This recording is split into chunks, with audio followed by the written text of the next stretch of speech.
Cosmetology. So the Board of Cosmetology regulate nails, aesthetic, electrology, which is tattoo. Cosmetology, people usually understand as hair, but when you have a cosmetology license, which that require 1,500 hours of class, you learn a little bit about nails and aesthetics. So people who has cosmetology license can also do nails and and aesthetics. They just usually they choose to do hair because that's what they learn the most in class. The Board of Cosmetology of Kansas, the purpose is to protect the health and safety of the public by licensing individuals who wants to practice the above like nails, aesthetics, hair, or electrology by requiring ones go to class and have a basic knowledge of how to do it properly and how to clean, disinfect tools, what are the disease. With a basic knowledge, then ones can with going to class by because they will require that whoever practiced the above industry will know how to take care of the public better. So the purpose of the board is to protect the health and safety of the public. Okay, next page. Apprentice is a student. Practitioner license or the license when you done passing the test and you are licensed, you are called practitioner, and that license expires every 2 years. You pay a fee, answer some question at home and send it in, then your license will be renewed. Establishment license or license of a clinic or salon that expire every year. Next page.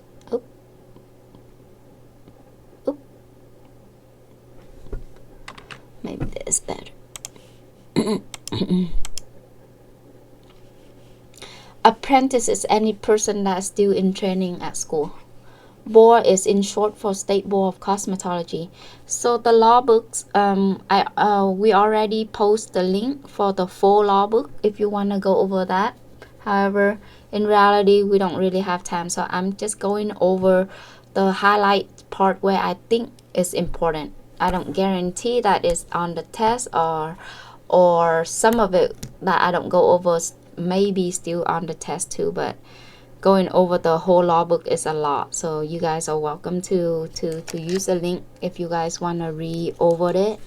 We're gonna just go over the highlights here.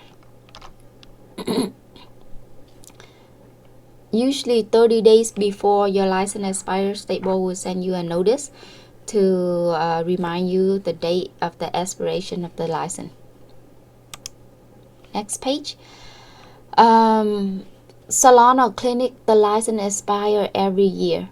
What date they always they always make it to be the last day of the month. So that is their way of keeping records easier. The practitioner license or the nail license expire every 2 years, but it's still the last day of the month that they issue. So let's say you open let's say you have a license on July 27th. Next year it will be July 31st. When it expires, which is 2 years later, it will be on the last day of July.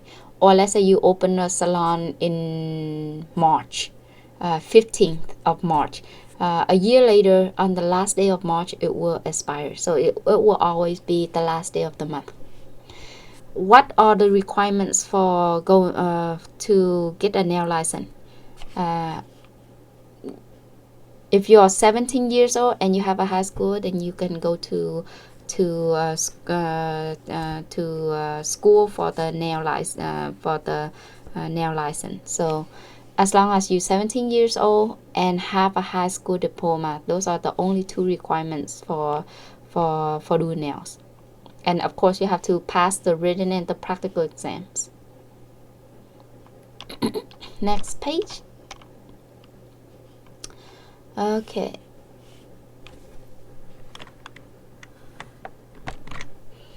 Okay, they require a salon to display certain documents. What are they?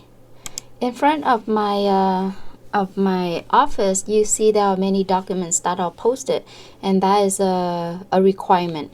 For example, this blue license here are license to practice cosmetology, or if you when you passed the exam, you will also have the blue license, which is to practice nails, the practical license. These are our 21st Beauty Academy, or our license for the school or for the facility. Our yellow license here are to teach. The light yellow. This yellow license here are the students' license. That means that they can work on customer, but at school only. So this student also have a license, but to do customer at school only. This paper here has very small words. They are summaries of important points on how to clean and disinfect tools, or keeping a nice and neat salon. So this is the sanitation standards documents. This is the inspection report. Customer can see what are the pass and fails of a salon. And this is the complaints paper for whoever need to make a complaint to State Board. Here are the contact number, email address, website. So all of these documents are the purpose is for the consumers to have information if they need it. So most of the time, in reality, customers don't really pay attention to these documents, but if they do, they can know, they have a right to know if the one that practice on them have license or not. If they have complaints, where do they file the complaints? If they want to know how the tool should be properly clean and disinfect, they can read the sanitation standards paper. They want to know if this salon's dirty or not, or pass or fail of anything, they can read the inspection report. So it is a requirement of an owner to post all of these documents where it is easy to be seen by the customers. Not because if you're afraid of that consumers will see all of these documents and you post it in the back, that is a violation of State Board regulation. So the regulation is that you have to post it at a conspicuous place. That means at a place that is easy to view or see by the consumers.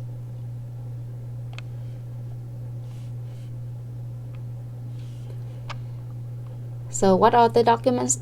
License to be posted, inspection report, sanitation standards, and the complaints, which is the blue form. This one, complaints. Information paper. I kind of worded it that way. Okay, next page.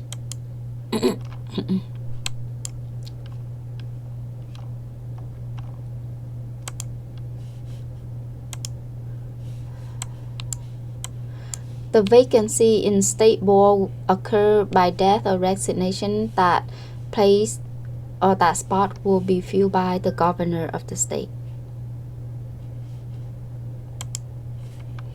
Bleach solution can be used to disinfect tools.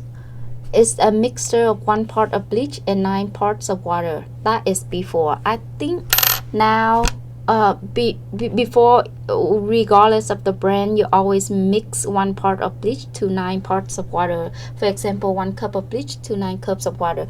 But if now, I think question might have been updated to with the new question. I think the answer is somewhere around, if they don't have the 1 part and 9 part of water anymore, then the answer usually mix it according to manufacturer instruction, and that answer will always be the best answer for anything.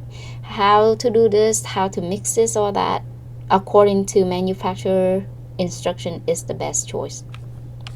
And fresh bleach solution should be made at least once every 24 hours or daily.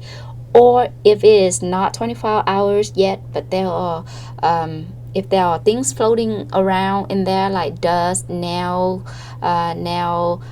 clips, cuticle, then it need to be changed right away.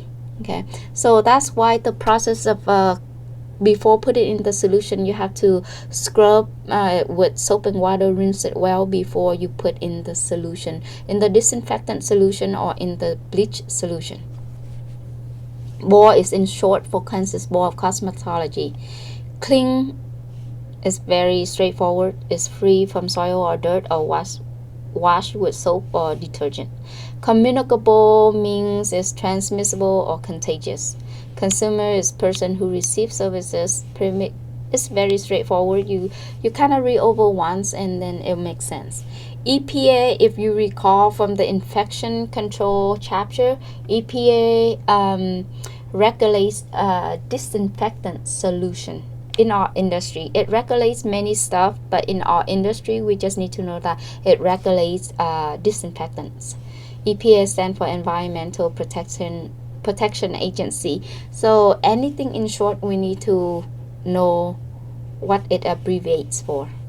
FDA is for Food and Drug Administration. It's part of the Department of Health and Human Services. Gloves, there are different types of gloves. The three basic material: vinyl, latex, or nitrile. They say nitrile is the best choice. It just because that most salons use latex gloves, but there are some customer or some techs that are allergic to latex, then you use nitrile. So nitrile is the best choice. So far, there's I don't think anybody is allergic to nitrile material. Single-use items are defined as pre-clean or pre-sterilized products when you bought it, but you have to dispose it after use on one client. You cannot clean to save money. Even though to save money, you want to clean and disinfect, but any items that label as single use, you cannot do that. It has to be disposed. Universal Precautions is a name of a book. It has guidelines on how to prevent transmissions of disease, not necessarily just HIV or hepatitis B, but they most of the time they always mention HIV, hepatitis B, hepatitis C because they are disease that doesn't have a cure yet. It has drug to slow down the growth of a disease, but it doesn't cure completely a disease. So that's why it usually mention those names, but not necessarily just these virus or this disease. Is a book about guidelines how to clean and disinfect or how to prevent one from getting of transmitted disease. So Universal Precaution is the name of the book this book is published or written by CDC or OSHA. OSHA is an agency that is under CDC, and Universal Precautions, another name for it is Standard Precaution. They call differently, but they are the same. Personal cleanliness. Any licensee or apprentice has to wash their hand with liquid soap before serving each customer. So you should be clean at all times, including uniform or attire. Not anyone with communicable disease should be work or train at school. But if you have HIV or hepatitis B or hepatitis C, you can still work at a salon. They are blood-borne disease. They transmitted. They are contagious through blood route. However, they have to define in a way that is not contagious easily. It won't transmit it by hugging, kissing, eating, touching. So it's not when it's not, it doesn't transmit it easily. These people can still go to work with this disease. Okay, but if you have flu, cold, then you should stay at home. So with the communicable disease, the one communicable disease in a broader term, it means that when it can be transmitted in any route, then it's communicable. But in a small environment, or in another way of saying, communicable can be meant that that is that it has to be easily transmitted. So it depends on the question and answer, how they word it. You pick the best choice out of the 4 choice they give you. Blood spill is also called an exposure incident. It's an incident that involves blood. So these are the steps to take when there is a blood spill. First, stop the service and then put on gloves for yourself. You don't have to put gloves on for the customer because that's their blood. They don't need to be afraid of it. But we put gloves on our hands so that we don't touch their blood. And then after you put gloves on, you clean the injured area with antiseptic and cover with a band-aid. You continue to finish that service, not sending client home. Continue to finish that service. After you done anything that is single-use item, you double bag and dispose in the trash can.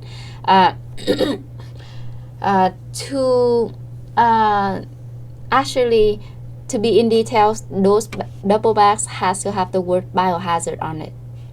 Your tools, you don't have to dispose them even if they touch blood, because tools like nipple clippers, anything that is multi-use tools, you can clean and disinfect and reuse. Just like you never, even if you don't cut anyone bleed, you still have to clean and disinfect the tools.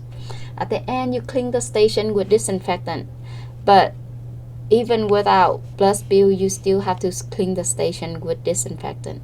And then at the very end, with the gloves on your hand, when you finish with everything, that gloves that you've been wearing, it has to go in double bag as well.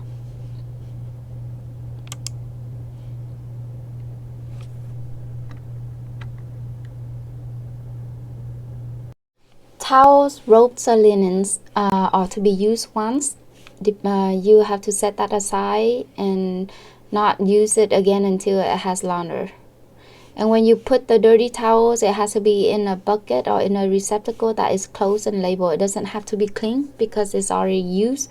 But anything in that is according to the rules and regulation, everything has to be in a closed container or closed cabinet with labels. If it's clean products or clean tools, it has to be in clean, closed, and label.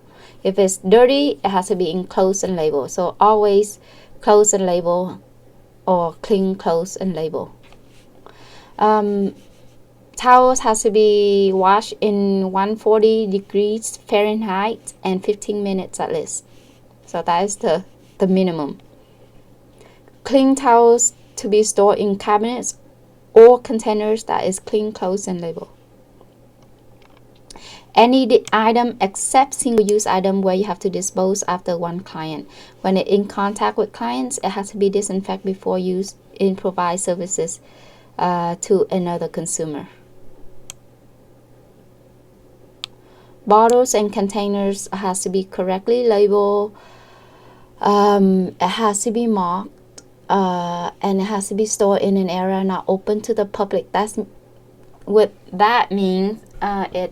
You don't just leave it out on the table for anyone to have easy access to it. You either put away in the bag or put it in the shelf or cabinets. Yeah.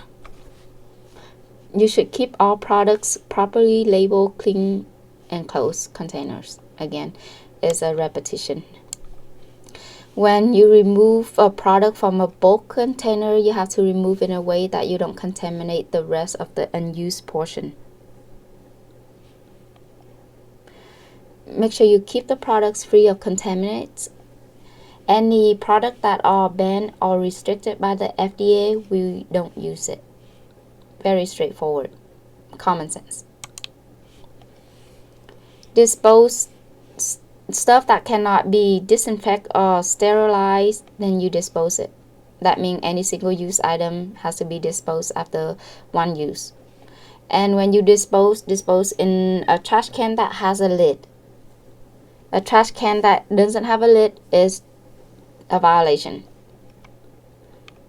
When anything when a single-use item contact blood, then you don't dispose it in the trash can like usual. You put it in double bag, seal, and then dispose. Those bags should be labeled biohazard. Anything that are sharps, if you choose to dispose, then dispose in a sharps container.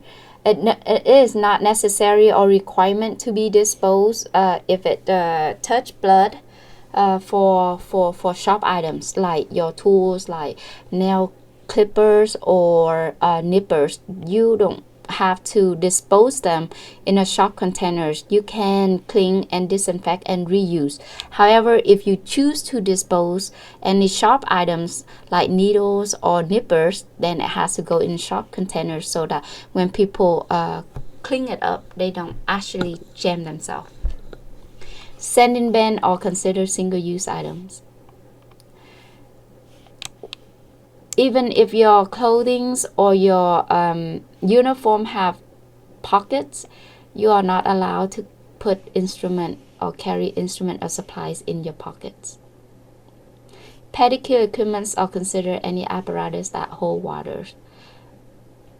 Well, not any apparatus that hold water. Pedicure require an apparatus that can hold water.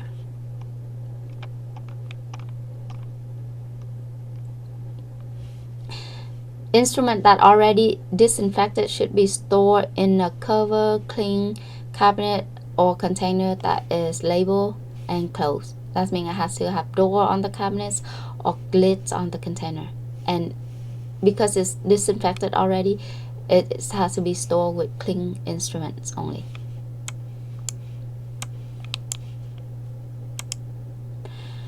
Talking about facilities, keeping school or establishment always well lit, well ventilated. Ventilation help remove or exhaust fumes, vapors, or dust. That is to prevent hazardous from inhaling it too much. Keeping floors, walls, ceiling, furniture, apparatus clean, free of dust, hair, and on other debris. Okay. So if you practice at home, let's say you're not working at a salon and you want to work out from your own home, then yes, you can, but you have to have a separate divider or a solid partition to separate a residential area from a licensed area. There is just a repetition. Solid partition shall separate premises from non-licensed to licensed area. So the place where the area that you use for working, that area will be inspected by state board just like a salon. So you have to have a divider so that state board don't just inspect your whole house. They only inspect the area that you work. And you need a separate entrance for the salon or for the area that you practice. Each establishment or each salon or clinic must have at least one restroom. Each school must have at least 2 restrooms. Each restroom has to have a toilet, a working toilet, a sink, soap, disposable towels, or air dryers. Mobile establishment, that means you don't work at a salon, you don't work at home, but you drive around to different places wherever your client is. Then your car may be considered a mobile establishment. With a mobile establishment, you need a self-contained supply of potable water of at least 100 gallons. Don't ask me why it's potable water, but I don't know why either. Potable water means water that is drinkable. Prohibitions. Smoking, eating alcohol are prohibited while working on clients. After working on clients, you can smoke or eat in the back, but not during working on client. Dusters are prohibited. Animals are prohibited except assistant dogs. Razors are prohibited. Before, years ago, people used razors to remove calluses on the heels, but over time they see there's a trend for infection, so they prohibit that. They prohibit waste or trash can that doesn't have a lid. So don't place trash in an open waste container. It has to be a closed waste container. And they don't permit excessive amount of waste to be accumulated. That means you dispose your trash at the end of the day, every day. And you cannot let others use or borrow your license to work. The end. Nail tips are made of plastic, pre-molded. That means it already have the shape. It's made from plastic. Plastic in the chemical name is ABS. ABS stands for this word. That's the chemistry name. Nail tips can be glued on the natural nails. The purpose is to make the nails longer and serve as a support for you to put on acrylic, or you can do dipping, or you can put fabric on, like nail wraps. An overlay is any kind of nail enhancement product that put over the natural nail and the tips. So it can be acrylic or like dipping powder, gel nails, or nail wraps. Materials needed for the service. Abrasive board is another word for file. Buffer. Tip adhesive is glue. Tip cutter is different from nail clipper. Nail clipper is to clip the natural nails, and tip cutter is to cut the plastic tips. Nail dehydrator and nail tips. Nail dehydrator in the nail salon, they usually like to call it Bond because it's short and easy. It's a substance that apply on to remove the moisture, which is the natural water from the nails, and any small amounts of oil left on the natural nails. So before most of any service, before you polish regular polish, before polish shellac gel, before doing dip, before doing wrap, almost all the time people use nail dehydrator.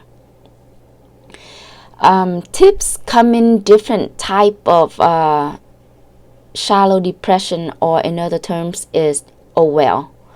Come in partial well, full well, less well. Let's look at the picture. This is full well. There's no depression at all. When the tips is like this, usually you find in Walmart tips like this, people glue on the whole surface of the nail plate. So it's good for bitter nails. Okay, but in the nail salon, people don't use this type of tips. Because when you glue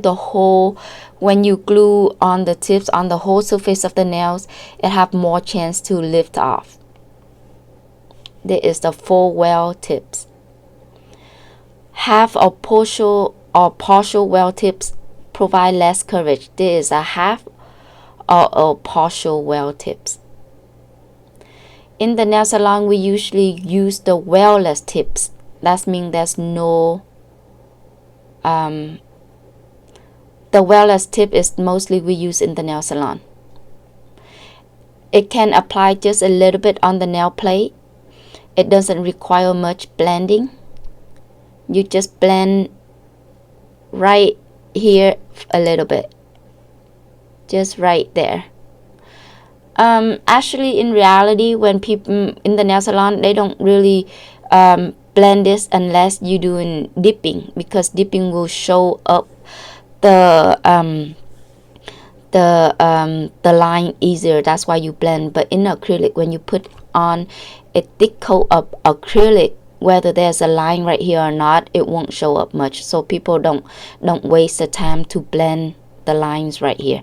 But in theory, you do blend the line to smooth it out before you put on acrylic or do dipping or nail wrap.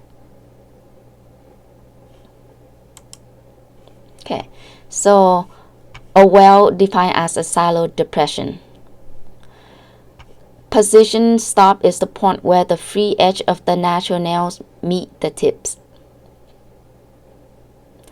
Nail tips should cover from sidewall to sidewall.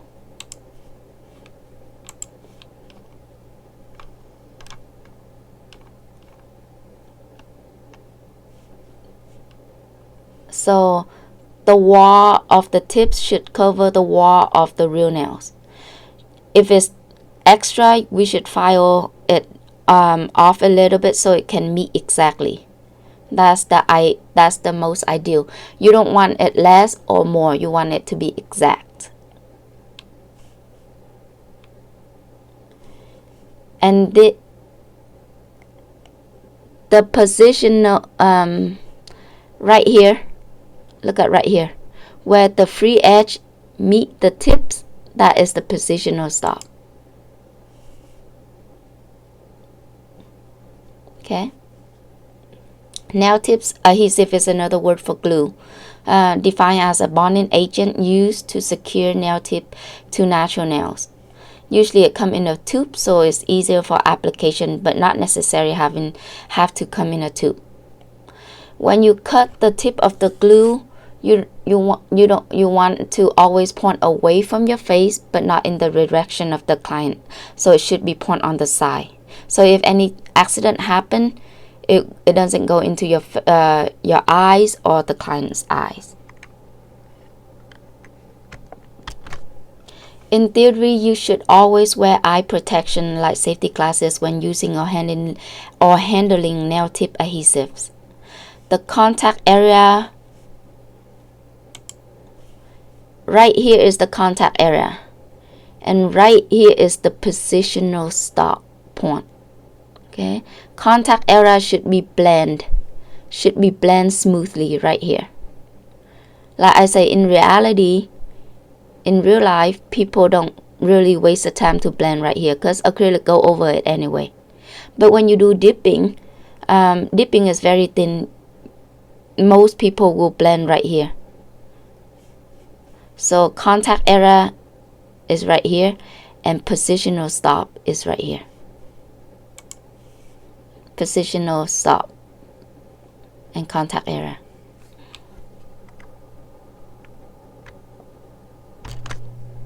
Okay, now let's talk about nail wraps. It's not popular anymore.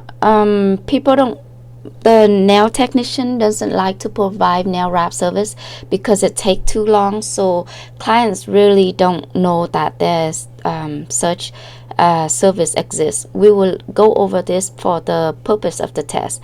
Nail wraps are not as strong like dipping or acrylic because they just use a lot of glue to secure a layer of fabric. That's why it's not strong enough. The main ingredient of nail wraps are glue. There are many coat of glue apply on, but you know that when the nails, when we work with our hands, when our hands touch water and stuff, the glue will come off easily. So that's why it doesn't last as long. That's why nail technician doesn't like to do nail wrap. It doesn't last as long, and it takes too long to do compared to other service. Nail wraps has other names like no light gel, even though it doesn't relate any bit to gel, but that's people back then, when they advertise about the service, they use the wrong word. So no light gel is another term for nail wraps, even though it doesn't relate anything to gel.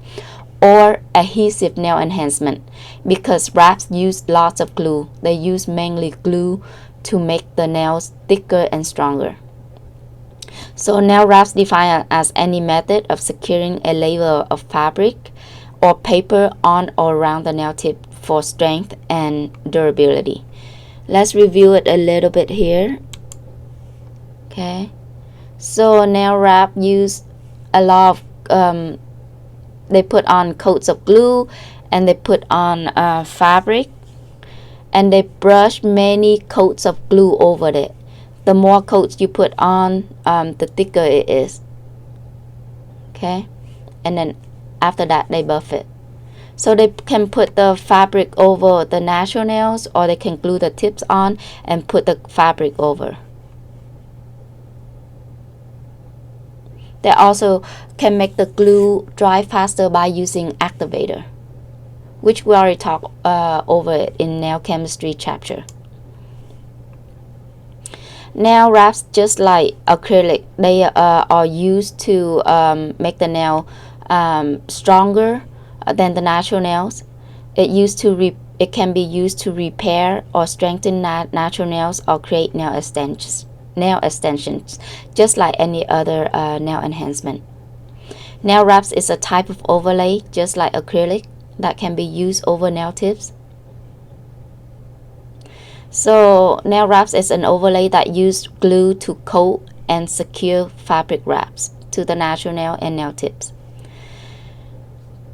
The glue can be called wrap resin, and the chemical name for glue is cyanoacrylic.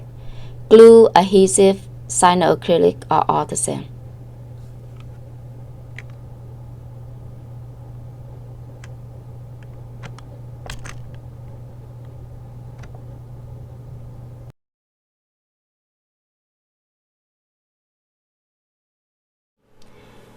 Gels is a type of nail enhancement product that harden when exposed to UV or LED light. Gels is part of the acrylate chemical family. Reviewing a little bit here, methacrylate create liquid and powder. Cyanoacrylate create glue or resins, and acrylate create gels. Gels are also called oligomer. Oligomer is short chain of monomers. Liquid is monomers not connected. Oligomer is gel where short chain of monomers connected, and powders are long chain of monomers connected. Monomers are liquid while polymers are powder or solids. Oligomers are in between, thick, sticky, gel-like. The main ingredients in gel are urethane acrylate or urethane methacrylate. So mainly to remember, gel are made of urethane. Urethane is known for high abrasion resistance and durability.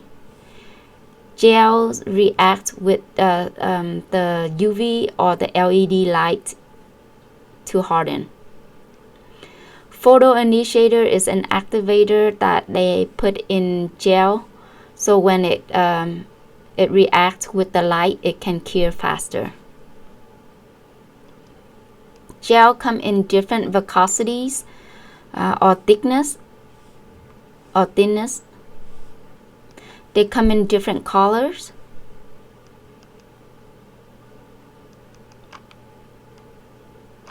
Okay.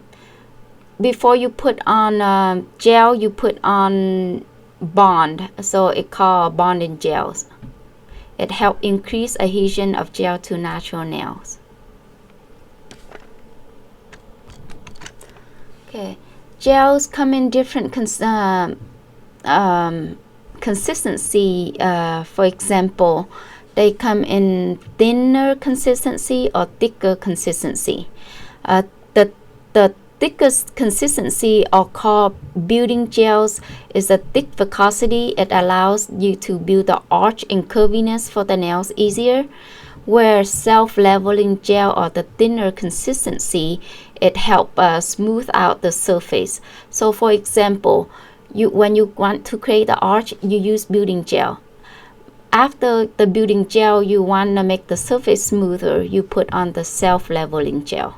So you apply UV building gel first, and then after that you use self-leveling gel for the second part, so you make the surface smoother, so that it help with reduce the filing later.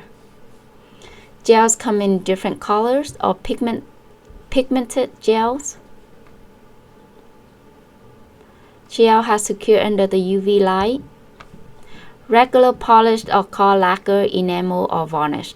Sometimes I just put here just for reviewing. Gel polish or soft gel. It has you just brush it on. It still has to cure under the light. Gel polish are advertised as not smudging after it dry, like traditional lacquer does. Gel top coats are called gloss gels, sealing gels, finishing gels, or shine gels. The gel top coat, after it cures, it can leave behind the inhibition layer, which is the sticky layers. Depend on the type of brand that you use. The one that we use at school, after we put on the top coat and after it cure, then that's done. There's no sticky layers leaving behind.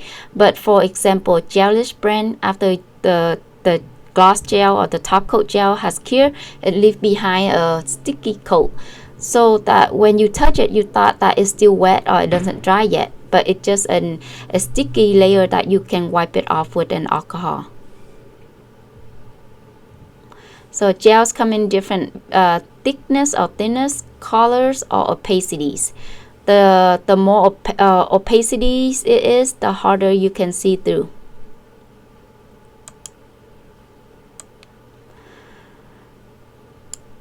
To do the gel service, you need a gel light, a brush if you're gonna use hard gel, or with soft gel or gel polish, it comes with the brush itself. Before you put on gel, you put on bonding gel or gel primer to improve the adhesion of gel product. UV gel or the actual gel itself. But with any gel type of products, every coat has to cure under the light. Nail tips if you want longer nails. Nail adhesive help glue on the tips. Nail cleanser or nail dehydrator, you use it almost for all service. Nail wrap before acrylic application, before gel polish application, or hard gel application. File and buffers come in different grids or based on the numbers. The lower the number of grids, the more abrasive it is. The higher the number of grids, the finer the abrasive. For most procedure, if asked what kind of abrasive to use, then you use the medium abrasives. With gel, you want to use a lint-free wipes working with.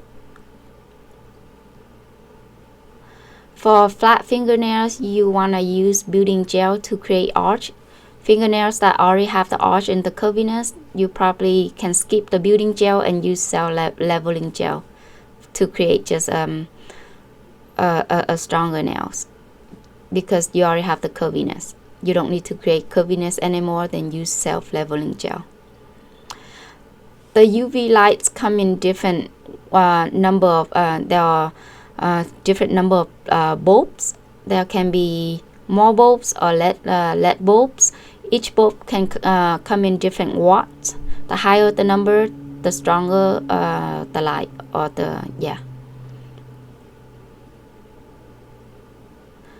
So for a UV light,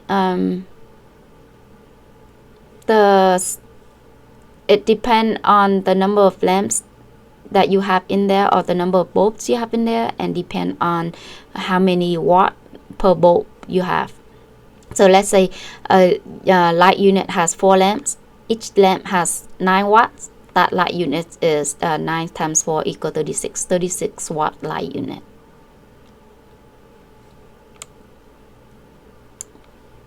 The structure of the light unit can also alter the curing potential.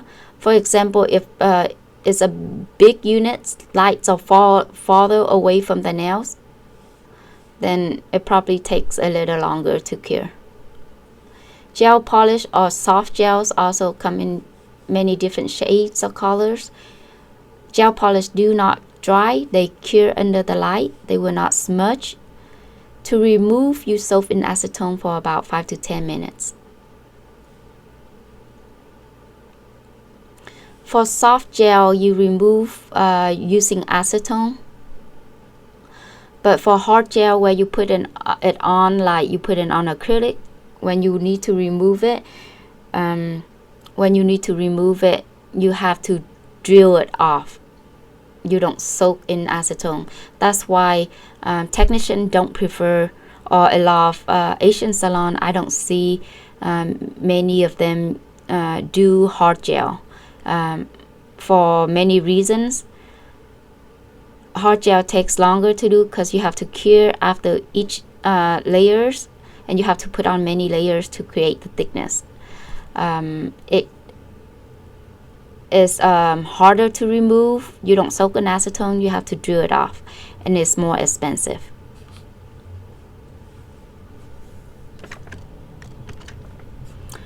So we're reviewing the activator for nail wrap procedure, where you use fabric and glue. The activator is called activator or accelerator. In liquid or in monomer, they put the catalyst in the liquid. So the catalyst, when it touches with initiator in the powder, it helps speed up the drying process of acrylic. The initiator is also called in powder called benzoyl peroxide, BPO. And photo initiator is an activator that they put it in gel so that when it hits the light, it can cure faster.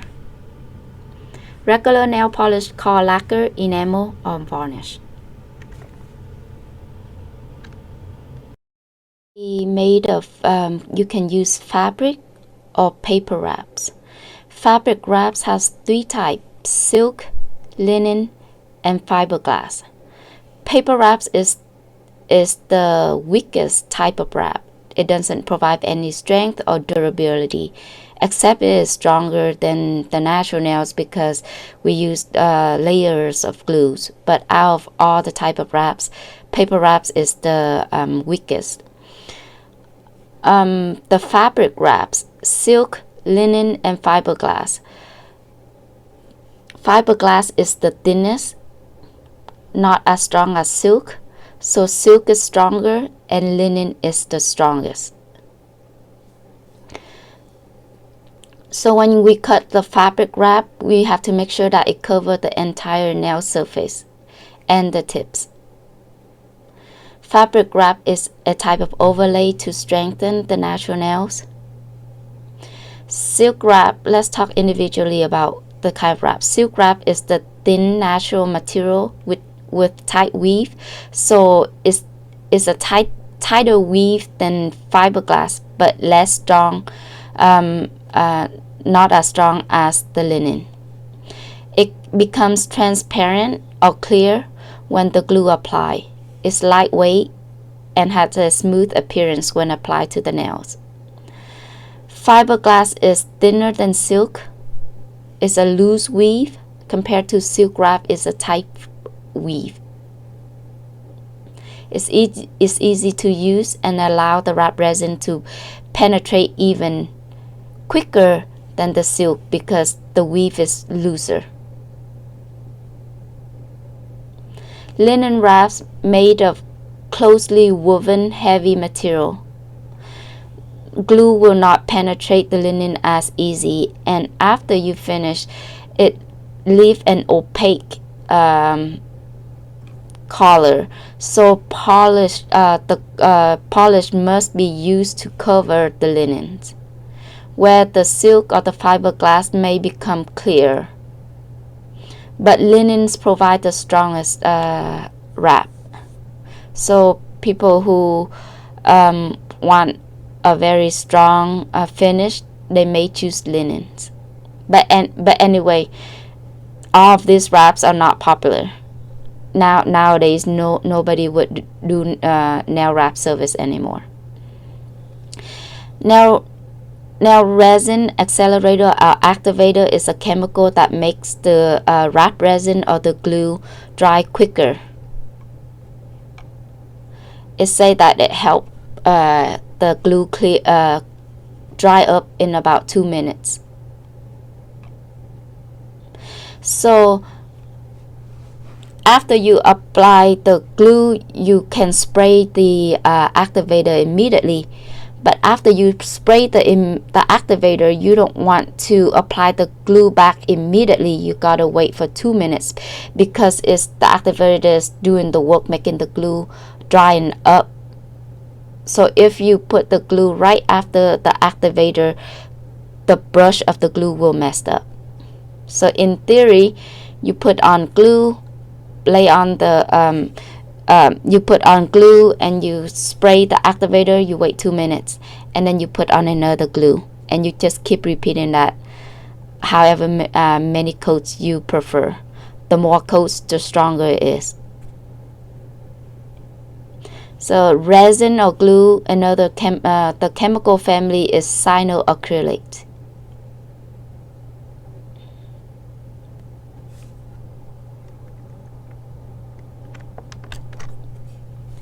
Nail wrap maintenance, repair, and removal.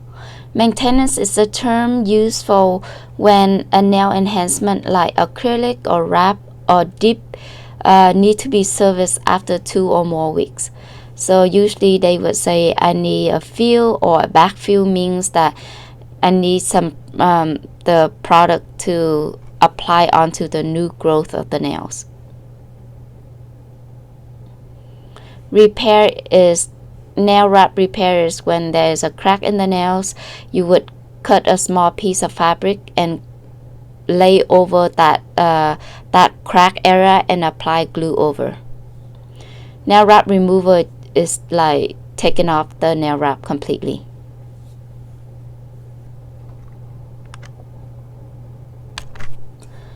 Fabric wrap repair is you use a small piece of fabric, cut a small piece, lay it over on where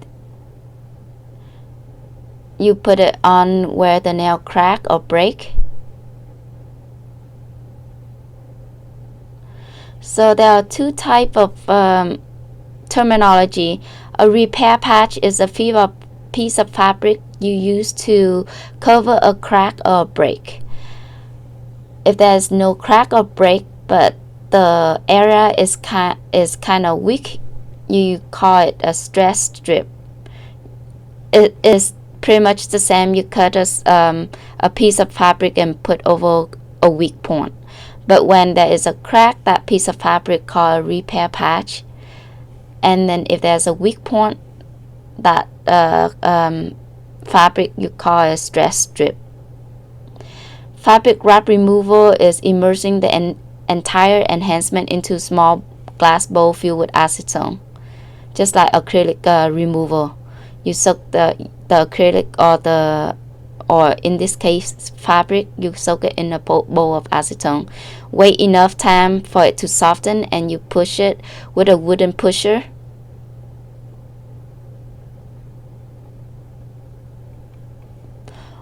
Or in reality, to make it quicker, we run it with the electric drill.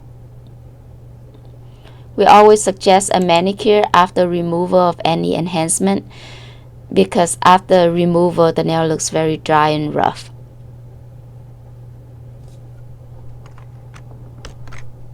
Okay, this portion right here is kind of like